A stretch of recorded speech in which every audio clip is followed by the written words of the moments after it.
Welcome to sakshieducation.com. చాలా తక్కువ పోస్టులు ఉంటాయి, హైలీ కాంపిటేటివ్ కదా ఇది. చాలామందికి ప్లాన్ బి అనేది లేకుండా వచ్చేస్తుంటారు. అప్పుడు వాళ్ళు ఏంటంటే ఒక డిప్రెషన్లోకి వెళ్ళిపోతారు. అలాంటి వాళ్ళకి ఏమన్నా మీరు సజెస్ట్ చేయగలరు? నేను ఎదుర్కొన్న ఎక్స్పీరియన్స్ ప్రకారము నేను ఒకటి చెప్పదలుచుకున్నా. ఎందుకంటే పోటీ పరీక్షల ప్రపంచం అనేది సాహసంతో కూడుకున్నదని చెప్పాను. కాబట్టి ఇలాంటి ప్రపంచంలో మనం ఎంత కష్టపడతామో ఎంతో కొంత అదృష్టం కూడా ఉండాలి. సో చాలా తక్కువ మందికి మాత్రమే సర్వీసులు వస్తాయి. ఉదాహరణకి లక్షల మంది పోటీ పడే గ్రూప్ 1లో కేవలం 100 మందికి మాత్రమే సర్వీసులు వస్తాయి. మరి మిగతా వాళ్ళ పరిస్థితి ఏంటి? ఖచ్చితంగా మనకు ప్లాన్ బి ఉండాలి. ప్లాన్ బి అనేది ఎలా?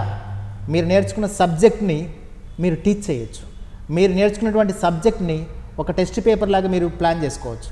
మీకున్న అనుభవాలని ఎవరికైనా గైడ్ చేసేటప్పుడు ఒక మెంటర్గా మీరు మారచ్చు. కాబట్టి ఇక్కడ క్లిక్ కాకపోతే, ఇక్కడ క్రాక్ చేయకపోతే ఇదే అనుభవాన్ని, ఇదే నాలెడ్జ్ని మనం 10 మందికి పంచి మనం తద్వారా ఒక ఉపాధి పొందగలం అనేటటువంటి ఒక ప్లాన్ బి కూడా మీరు పెట్టుకొని ఉంటే చాలా కాన్ఫిడెంట్గా ముందుకెళ్ళగలుగుతారు.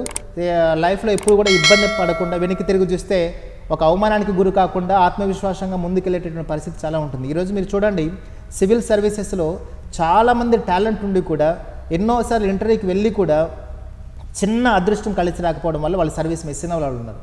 అలాంటి వాళ్ళు ఎంతోమంది ఈరోజు అద్భుతమైనటువంటి ఇన్స్టిట్యూషన్స్ పెట్టారు. సివిల్స్ ఇన్స్టిట్యూషన్స్ చాలా గ్రాండ్గా రన్ అవుతున్నాయి. చాలామంది తెలుగు మీడియంలో కూడా ఇలాంటి అభ్యర్థులు చాలామంది ఉన్నారు. కాబట్టి ఎప్పుడు కూడా ప్లాన్ బి అనేది అవసరం మీకు.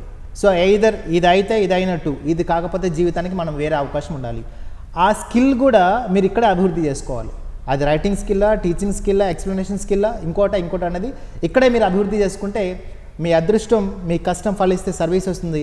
లేదంటే మీకు మీరే స్వయం ఉపాధిని క్రియేట్ చేసుకున్న వాళ్ళు అవుతారు. సో ప్లాన్ బి అనేది మీరు చెప్పినట్టు ఈ పోటీ ప్రపంచంలో చాలా అవసరం sir. Okay, thank you very much sir. Thank you. మీరు ఇచ్చిన అడ్వైజెస్తో డెఫినెట్గా చాలామందికి ఉపయోగపడుతుందని. ఇలాంటి మరిన్ని గైడెన్స్ వీడియోస్ కోసం సాక్షి ఎడ్యుకేషన్ యూట్యూబ్ ఛానల్ని సబ్స్క్రైబ్ చేసుకోండి.